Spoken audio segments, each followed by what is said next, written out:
Hey everyone! Welcome to this quick and easy tutorial on how to update Adobe Reader in 2025. If you're using an older version, it's super important to update for better security, new features, and smoother performance. Don't worry, this whole process will only take a couple of minutes, and I'll walk you through it step by step. First things first, let's check if you even need an update. Open Adobe Reader on your computer, go to the Help menu, and select About Adobe Acrobat Reader. This will show you the current version. If it's not the latest one for 2025, we're good to go.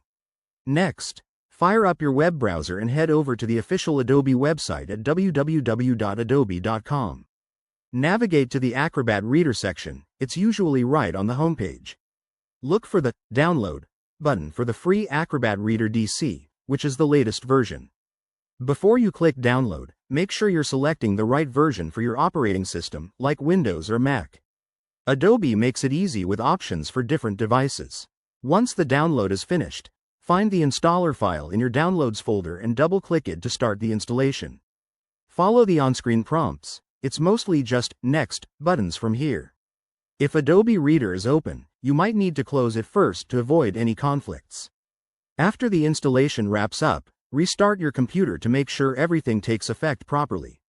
Then, reopen Adobe Reader and check the About section again to confirm you've got the 2025 version installed. And there you have it. That's all it takes to keep your Adobe Reader up to date.